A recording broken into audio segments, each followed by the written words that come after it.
이라는 말씀의 제목을 가지고 함께 은혜를 나누길 원합니다. 여러분 혹시 갑과 을에 대한 관계에 대해서 알고 계십니까?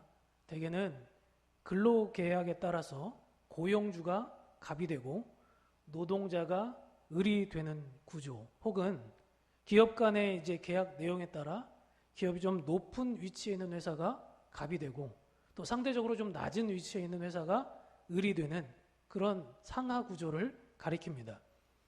요즘인 노동자들이 고난이 막대해지면서 오히려 이제 역전 현상이 일어나서 귀족 노조라는 단어까지 생겨나곤 했지만, 노조를 구성할 수 없는, 그러니까 대기업을 제외한 일반적인 기업에서 노동자는 언제나 약자, 을의 위치에 있을 수밖에 없었습니다.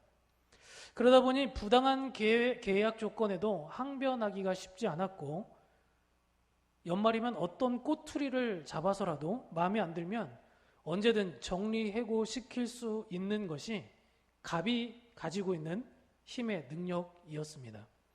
그래서 사회적으로 이런 갑질이라는 것이 비인격적이기도 하고 옳지 못하다라고 목소리를 내곤 있지만, 그럼에도 불구하고 여전히 음지에서는 이런 갑질이 계속되고 있는 것, 아마 여러분도 잘 아실 거라고 생각됩니다.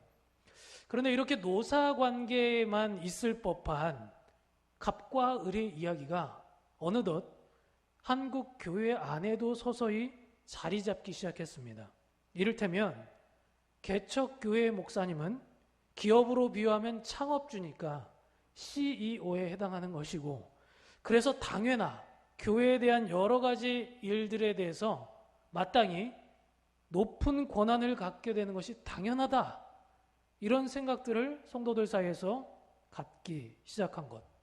그리고 상대적으로 청빙을 받아 오게 된 위임 목사님들은 교회가 그를 고용한 것이니 비유하자면 월급쟁이 사장과 같다라고 생각하는 것입니다. 그래서 그만큼 개척교회 목사님보다 청빙 받으신 목사님들이 사역하시다가 눈치를 보면서, 이렇게 성도들이 눈치를 보면서 사역하는 경우들이 많게 되었죠. 부교육자 세계로 오면 더 이런 생각들은 심화됩니다. 애초에 사역지를 정할 때 교회들이 사례를 공개하지 않습니다. 교회 내규에 따른다, 이렇게 명시해놓고 막상 면접을 볼 때도, 우리 목사님이 그러시진 않았어요. 면접을 볼 때도 끝까지 공개를 하지 않습니다. 사실 부교육자 입장에서 말씀을 좀 드리자면, 이 사례로 인해서 우리 가족의 생계가 달려 있는 것인데 그 정보조차 투명하지 못한 면접을 보고 와서 일방적인 교회 통보에 따라 우리의 생계가 결정된다면 그것이 얼마나 부조리한 일이겠습니까?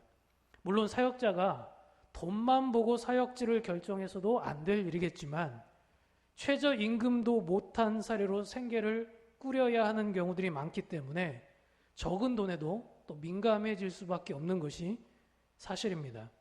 그래서 혹시 사례는 어떻게 되나요? 라고 물어봤다가 자칫 무료계 쌓인 목사라는 취급받을까봐 말 한마디 건네지 못하고 입 뻥끗하지 못한 채 돌아오는 동료들의 이야기도 많이 들어봤습니다. 여러분 어떠십니까? 이런 것들이 정당하다고 느껴지십니까? 그런가 하면 이런 갑과 을의 관계는 어느덧 교역자를 향한 성도들의 인식으로까지 확장됩니다. 내가 낸 헌금으로 당신들을 고용했다라는 거죠. 즉 성도들이 고용주이고 교역자들은 노동자이다, 이렇게 인식관계가 시작되면 서로를 신뢰를 하지 못합니다. 그렇지 않겠습니까? 내가 낸 돈으로 제대로 저 사람이 일을 하지 못한다면 기분이 나쁠 수밖에 없는 거죠. 은연중에 그래서 그 사람이 정말 일을 잘하고 있긴 한 건지, 혹은 성과를 내고 있는지, 그래서 연말이 되면 뭔가 마음에 들지 않고 성과가 미비한 그런 사역자들은 인사 개편을 대대적으로 하는 교회들도 있습니다. 그래서 어떤 교회들은 아예 교역자라는 말 대신에 교직원이라는 말로 대체되는 경우도 있다고 합니다. 아예 그냥 직원이라고 생각하기 시작한 거죠. 그래서 우리 부교육자들 사이에서는 차라리 영적 지도자로 대접해 주지 않을 거라면 아예 노동법에 따라 좀 대접해 줬으면 좋겠다. 언제든 잘려도 말 한마디 못하고 월차나 연차 같은 것도 휴식도 보장받지 못하고 4대 보험 같은 기본권의 혜택도 못 받을 바에야 차라리 사역자 말고 노동법으로 정당하게 대우해달라. 이런 말들까지 나오기 시작했습니다. 이 밖에 성도들 사이에서도 헌금을 내가 얼마나 냈느냐에 따라서 교회에 요구할 수 있는 권한이 달라진다라고 생각하는 경우들도 있습니다. 내가 이 교회에 갖고 있는 지분이 얼마인데 자칫 이런 생각들이 내가 교회의 주인이라는 착각을 갖게 만드는 것입니다. 실제로 제가 경험했던 교회 중에는 어떤 장로님이 교육자실에 갑자기 불쑥 찾아와서 저희들에게 막 화를 내시면서 마지막 말 끝에 내가 갑이고 너희가 을이다 라고 소리를 치고 나갔던 분도 있었습니다. 이런 얘기를 들으시면 여러분 어떠십니까? 누가 교회에서 갑이고 누가 을이라고 생각하십니까? 이런 얘기를 들으면 정말 씁쓸하기 그지없지만 여전히 건강하지 못한 세상의 잣대가 우리 교회 안에도 슬그머니 들어와 있다라는 것을 알 수 있습니다. 그런데 오늘 본문을 좀 들여다보면 하나님마저도 을의 위치에 있는 사람을 괴롭히는 것 같은 이야기가 등장합니다. 본문의 이야기가 등장하기 바로 전까지만 해도 아브라함을 축복하시던 하나님인데 대체 아브라함이 뭘 잘못했는지는 모르겠지만 갑자기 돌변하셔서 진노하시는지 그 원인을 쉽게 알 수가 없는 겁니다. 아브라함을 향해서 너의 자손이 앞으로 430년이라는 긴 세월 동안 자그마치 4대에 걸쳐 이방 나라에 종살이를 하게 될 것이다. 일종의 저주를 퍼부으신 것이죠. 단순히 이 상황이 아브라함이 우리가 알지 못하는 어떤 잘못에 대한 벌을 내리시는 것이라면 대체 아브라함이 뭘 그렇게 잘못했기에 이런 큰 벌을 받아야만 했는지 그 의문이 들 수밖에 없는 것입니다. 그래서 오늘 본문이 등장하기까지의 이야기를 잠깐 설명을 좀 드리자면 하나님께서 어느 날 자식을 갖지 못했던 아브라함에게 약속을 하나 주셨습니다. 두려워하지 말라. 나는 너의 방패요 너의 지극히 큰 상급이니라. 이 말씀이 너무 궁금했던 아브라함은 하나님께 질문했습니다. 제게 무엇을 주시려 합니까? 나는 자식이 없습니다. 그러니 우리 집안의 지금 하인인 엘르에셀이 그 대를 이을 것입니다 라고 얘기했어요. 아주 합리적인 얘기겠죠. 자식이 없는 사람이 양자를 섭는 것은 합리적인 거잖아요. 근데 여러분 한번 생각해 보십시오. 어느 날 하나님께서, 전능하신 하나님께서, 그 위대하고 크신 하나님께서 한 사람 앞에 나타나셔서 네가 지금 자녀가 없으니 너에게 자식을 줄 테니 그 사람으로 대를 이어라 라고 말씀하신다면 평생에 자식 없는 것이 한이었던 그 사람이 어떻게 반응을 해야 마땅하겠습니까? 아마 우리 같으면 하나님 감사합니다. 아멘. 할렐루야. 그동안 기도했던 것이 응답되었군요. 이렇게 말하지 않았겠습니까? 근데 아브라함은 그러지 않았습니다.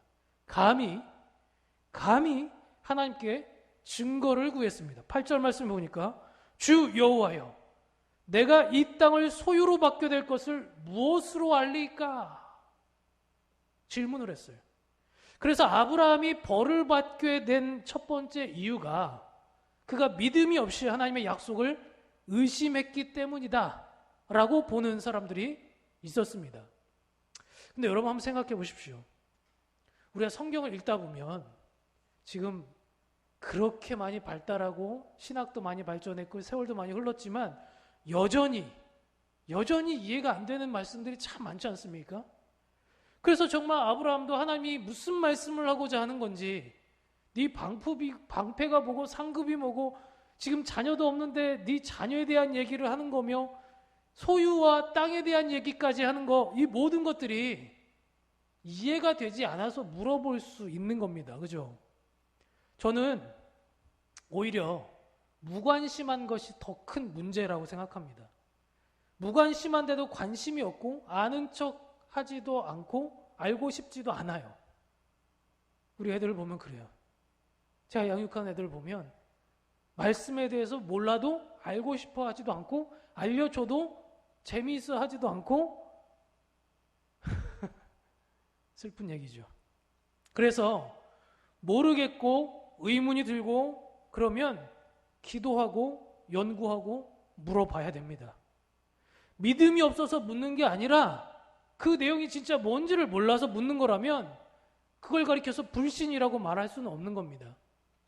하지만 이런 질문, 몰라서 질문했다는 이유로 그런 아브라함에게 벌을 내리시는 하나님이라면 그 아버지는 참 나쁜 아버지 아닙니까? 그래서 믿지 않는 사람들은 이런 해석 때문에 하나님은 선하지 않다라고 결론을 짓기도 했습니다. 정말 그런 이유 때문이었을까요? 또 다른 이유로 학자들은 두 번째 이유를 선택했습니다. 아브라함이 준비한 재물이 문제가 있었다라고 보는 것입니다. 하나님은 아브라함이 물어봤던 질문에 대한 답으로 증거를 주시기 위해 아브라함에게 재물을 준비하게 했습니다. 3년 된 암소와 3년 된 암염소와 3년 된 순양과 산비둘기와 집비둘기 새끼를 가져와라. 그리고 아브라함은 그 모든 재물을 준비한 뒤에 재물을 반으로 쪼갰습니다. 성경에서는 이런 작업, 이 반을 쪼개는 작업을 각을 뜬다라고 말합니다. 그런데 본문을 잘 살펴보면 다른 재물들은 다 반으로 각을 떴는데 집 비둘기 새끼는 각을 뜨지 않았습니다. 비둘기 새끼들은. 이 말을 조금 영해하자면 큰 죄는 하나님께 다 회개를 했는데 사사로이 여긴 작은 죄를 뜻하는 이 비둘기 새끼들을 자르지 않았다라는 것은 작은 죄는 가볍게 여기고 회개하지 않았다라는 것으로 해석한 것입니다. 자, 예를 좀 들어볼까요? 여러분들이 지은 죄 중에 어떤 사람을 구타하고 그래서 그런 것들은 회개를 했어요. 남의 것을 도적질한 것들은 회개를 했어요. 그런데 어느 날 집에서 이제 가족끼리 335 모여서 정말 배가 고픈 때에 치킨을 한 마리 시켜 먹었습니다. 근데 너무나도 배가 고파서 내 안에 식탐이 든 나머지 원래는 아내와 내가 하나씩 나누어 먹어야 되는 닭다리를 제가 그날 2개를 먹었습니다. 이걸 만약에 회개하지 않았다면 저는 430년 동안 종살이를 해야 되는 겁니다. 이해가 되십니까? 이런 상황인 거예요. 재물은 이렇게 다 준비했는데 하나님께서 딱히 반응을 보이질 않으셨어요. 약속을 했으면 즉각적인 반응을 주시든지 어떤 말씀을 하시든지 해야 되는데 해가 다 지도록 하나님은 묵묵부답이었습니다. 짐승을 쪼개놨으니 그 피비린내 냄새 때문에 사체를 먹으려고 솔개가 그 위를 휙휙 날아다니면서 호시탐탐 노렸습니다. 이 솔개를 쫓는 것도 피곤한 일이었지만 그보다 정말 아브라함을 지치게 만든 것은 하나님이 오랫동안 이렇다 할 응답을 주시지 않았다라는 거죠. 언제 어떤 방법으로 응답을 주신다는 말을 안 했으니까 얼마나 긴장된 그 마음으로 기다리고 있었겠습니까? 솔개도 쫓고 기다림도 해야 되니까 그런 마음이 사람을 피곤하게 만들었습니다. 그래서 그만 아브라함이 깜빡 졸고 말았습니다. 그때 하나님이 그 타이밍을 놓치지 않고 아브라함에게 말씀했습니다. 감히 내가 말하려고 하는데 졸고 앉아있다니 너의 후손은 이제 430년간 종이 될 것이다. 우리도 예배 시간에 잠깐 조시면 430년 동안 종살이 하시는 거예요. 네, 이런 얘기인 거예요. 여기까지 보면 정말 하나님이 이해가 되지 않습니다. 대체 무슨 의미로 이런 벌을 내리셔야 했을까요? 솔직히 이 숨겨진 하나님의 뜻이 무엇인지 알기 전까지는 제가 볼 때는 세상의 갑질과 별 바를 바 없어 보이기까지 합니다. 아브라함이 아무리 자신의 적통을 통해서 대를 잇고자 하는 마음이 있었다 할지라도 어느 날 갑자기 나타나서 나는 하나님이니까 너에게 복을 줄 것이다. 그 복의 내용은 이런 것이다 라고 일방적 계약을 선포하신 것도 그렇고 그것을 믿고자 하여서 재물을 준비했는데 기다림에 지쳐서 깜빡 졸았다는 이유로 큰 벌을 내리시는 하나님이라면 힘을 가진 자가 힘없는 자에게 갑질하는 것과 뭐가 다릅니까? 굉장히 유사해 보이지 않습니까? 그래서 이 오해를 좀 풀기 위해서는 하나님이 왜 이런 재물을 준비시켜야 했을지 그 의미를 아는 것이 필요합니다. 우리 14절과 15절 말씀만 다시 한번 읽어보도록 하겠습니다. 14절, 15절 말씀입니다. 함께 읽겠습니다.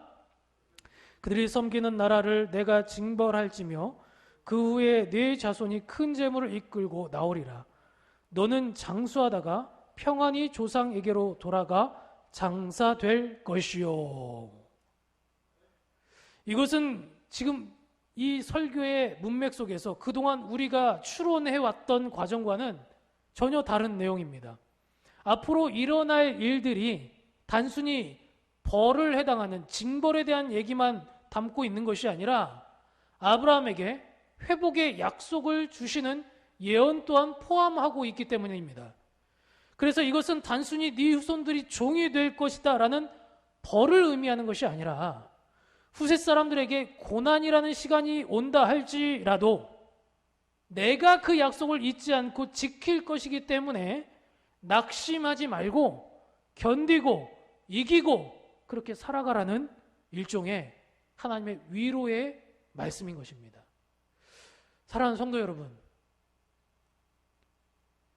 끝이 없는 고통과 끝이 있는 고통이 어떤 것이 더 쉽겠습니까? 끝이 없는 고통은 정말 위로가 안 돼요. 언제 끝날지 몰라요. 밑 빠진 독에 물을 붓는 것 같아요. 근데 지금만 견디면, 조금만 더 견디면 괜찮아질 거야. 더 좋아질 거야. 이 끝을 아는 고통은 오히려 위로가 되고 희망이 됩니다.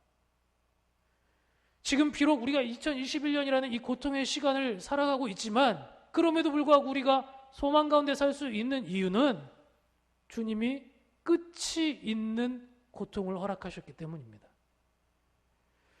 그런데도 자꾸 우리가 이 말씀을 아브라함에게 벌을 주는 장면으로만 생각하게 되는 것은 하나님은 믿는 자들이 항상 문제없이, 아무 문제 없이 평탄하게 살 수 있도록 복을 꼭 주셔야만 하고, 반대로 일이 잘 풀려지지 않는 사람들은 오히려 저 사람들은 잘못 살아서 하나님께 벌을 받는 거라고 생각하기 쉬운 우리의 고정관념들 때문입니다. 실제로 그렇지 않습니다. 의로운 자 욥이 고난 중에 있었고 믿음의 선진들은 다 고난을 이겨서 연단을 받았습니다. 이런 모든 잘못된 편견이 시작되는 이유는 뭐냐면 이 아브라함과 하나님 사이에 있었던 언약의 맹세가 어떤 내용을 담고 있는지 잘 모르는 데서 시작됩니다. 원래 고대 근동 지방에서 한 나라가 다른 나라와 화친 조약, 그러니까 강대국이 쳐들어왔을 때 이 약소국이 우리를 치지 마세요. 우리 좀 화해하고 이 전쟁을 좀 무마시킵시다. 이런 화친 조약을 맺기 위해서는 재물을 반으로 갈라놓고 갈라진 재물 사이로 약소국의 왕이 지나가게 됩니다. 그런데 이 의미가 뭐냐면 만약에 네가 우리나라에 조공을 바치고 우리에게 화친하겠다는 너의 지금 뜻을 어기고 반란을 일으키거나 약속을 이행하지 않았을 때 네가 쪼개진 재물처럼 반으로 갈라질 것이다. 일종의 엄포, 선포인 거죠. 그런데 오늘 지금 이 아브라함과 언약 사이에서 쪼개진 재물 사이를 지나간 것은 누구였는지 혹시 아십니까? 불이 지나갔다고 그랬어요. 불은 항상 성경에서 하나님, 성령 이런 것들을 뜻합니다. 불을 상징하는 하나님이 그 쪼개진 재물 사이를 지나가셨어요. 원래는 약소국에 해당하는 아브라함이 지나갔어야 맞는 거예요. 왜? 이 약속을 어기면 누가 쪼개진다? 아브라함, 네가 쪼개질 것이다. 그런데 하나님이 지나가셨어요. 그렇다면 지금 하나님이 주신 이 언약의 의식은 아브라함이 하나님이 복을 주신다는 증거를 요구했을 때 그 증거를 직접 누가 인치겠다는 거예요? 하나님인 내가 확증하겠다는 거예요. 내가 내 몸을 들여서까지 확증하겠다는 거예요. 그렇다면 종살이 후 다시 돌아오게 될 것이다. 이 말의 의미는 영적인 회복을 의미하는 것입니다. 오늘 우리도 이제 이미 그러나 아직은 이라는 이 중간 시기, 어쩌보면 애매해 보이는 시기를 살아가고 있습니다. 그러나 세상의 죄악들을 보면 갑질이라는 것이 어느덧 교회 안에 들어올 정도로 오염되고 혼탁해지고 다음 세대는 희망이 없는 것 같이 꺼져가는 불씨마저 없는 이제 그런 어두컴컴한 시대가 되어버리고 말았습니다. 그럼에도 불구하고 하나님께서 오늘 이 언약을 통해서 우리에게 말씀하고 싶은 것이 있다면 그것은 무엇인가 하면 이 어둠의 때를 잘 견디고 이기면 회복의 날이 올 것이다 라는 것입니다. 그런데 시간이 흘러서 이 언약을 잊은 것은 누구였을까요? 사람이었을까요? 아니면 하나님이었을까요? 사람이었습니다. 사람이 그 언약을 잊었을 뿐만 아니라 아예 하나님이라는 존재를 등지고 살아가기 시작했습니다. 복음과 하나님을 전해야 할 만한 사람들이 이제는 더 이상 끊어지고 없어졌다라는 것입니다. 복음을 전해야 될 사람, 하나님을 알려야 할 사람이 끊어졌다면 그것은 사람이 잘못한 것입니까? 아니면 하나님이 잘못한 것입니까? 전적으로 사람의 책임 아닙니까? 그런데요, 이 언약은 폐하여지지 않았습니다. 그 언약의 책임을 지시기 위해서 하나님께서 친히 이 땅 가운데 오셨습니다.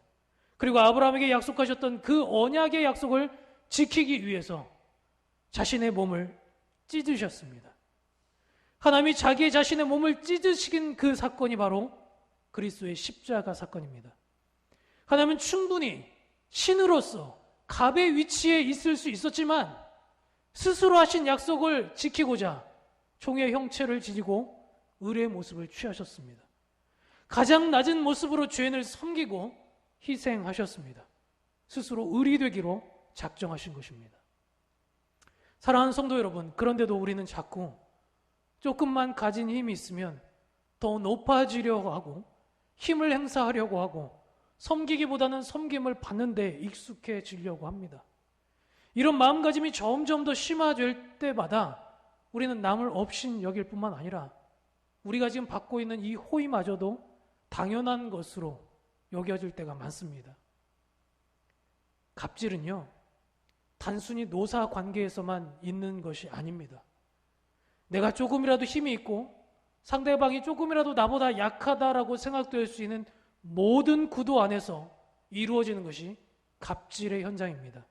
그래서 갑질은 부부 사이에서도 일어날 수 있는 것이고 부모와 자녀 사이에서도 일어날 수 있고 사랑하는 남녀 연인 관계 속에서도 갑과 을이 생길 수 있습니다. 때로는 가진 재산이 좀 더 많다고, 때로는 외모가 내가 조금 더 잘생겼다고, 때로는 심지어 숭고한 감정이 되어야 될 사랑마저도 갑질을 하기 위한 이용 도구로 삼을 때가 있습니다. 상대방이 나를 좀 더 사랑한다고 그 사랑을 오히려 갑의 도구로 사용하는 것입니다. 그러나 우리는 그때마다 스스로 종이 되신 주님을 기억해야 할 것입니다. 그래서 진정한 크리스찬이 있는 교회라면 어느 누구도 갑의 위치에 설 수 없습니다. 우리는 하나님으로부터 자격 없는 은혜를 받은 사람이기 때문입니다. 조만간 제가 앞서 설명드린 것처럼 임직자 투표가 있습니다. 여러분들이 이제 한 표를 행사하실 때 어떤 분을 뽑을까? 여러 가지 기준점들이 있겠지만 저는 오늘 이 말씀을 통해서 여러분에게 한 가지 기준을 권면드리고 싶습니다. 그리고 그 위치에 서 계신 후보자분들이 계시다면 또한 권면드리고 싶습니다.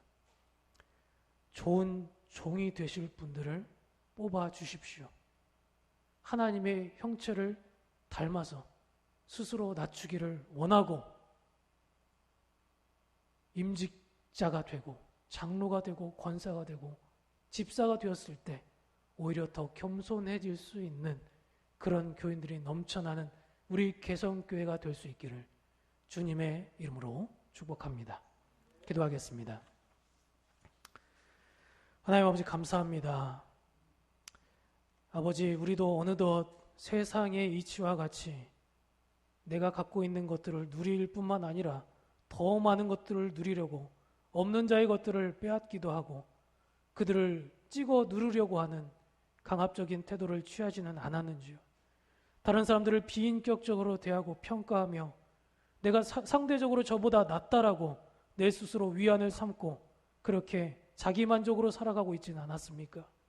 그렇다면 하나님, 이 시간 주님 주신 그 말씀대로 세상 어떤 분보다 높으신 하나님이 친히 자신을 종으로 오셨던 것처럼 우리도 주님의 종, 또 우리 스스로의 종, 또 세상의 종, 교회의 종이 될 수 있기를 원합니다.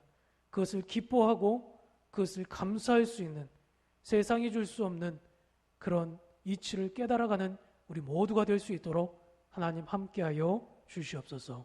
예수님의 이름 감사하며 기도합니다. 아멘.